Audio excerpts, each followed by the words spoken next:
So today I'm going to show you how to prepare and cook one of my very favorite protein or meat substitutes, and that is tempeh. Now what tempeh is it's basically fermented soybeans that are smushed together with a few other ingredients into a block, and that's the size and the block that it almost always comes in.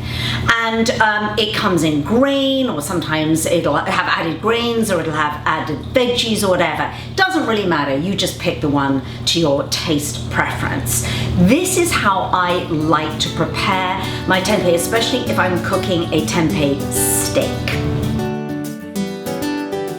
Okay, so what I'm going to do, get a nice sharp knife, and I'm going to take the block and I'm going to cut it in half, like so.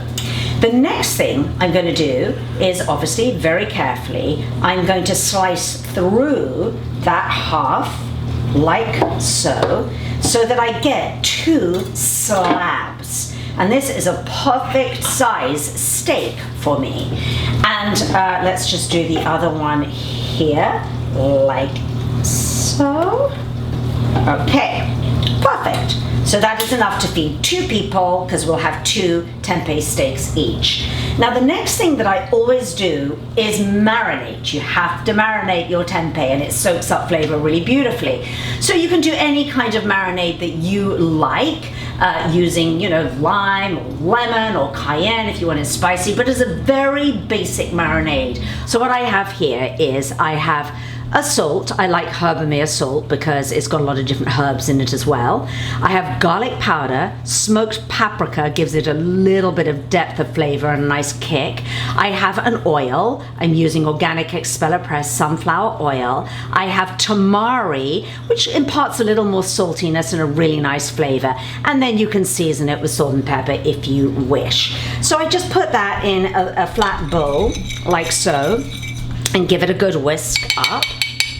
And then what I do is I simply pop in my tempeh slice, whiz it around a little bit, turn it over, pop in my next one. Obviously for 4 slices I would need a slightly larger bowl, but this is good enough just to show you how it works. You could also marinate them, pop them all with the marinade in a reusable plastic bag, but I prefer not to use plastic when possible. And then I'll cover this, I'll pop it in the fridge, and you can let it marinate all day if you want, but I would say at least 4 hours or overnight. Give it a good marination.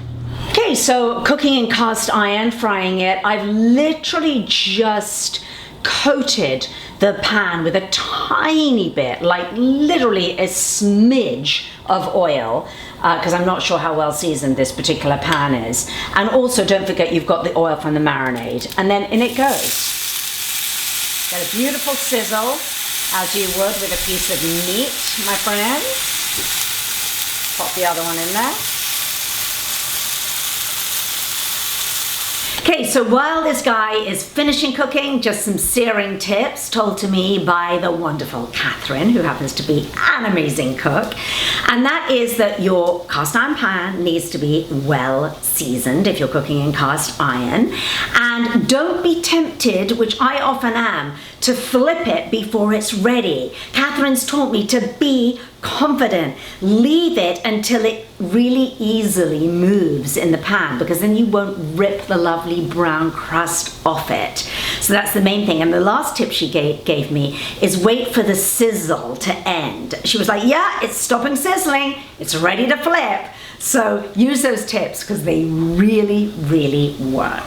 And then flip. Oh, look at that. Okay, my friends, I'm sorry, but you can't say that that is as delicious and yummy as a beautiful piece of meat.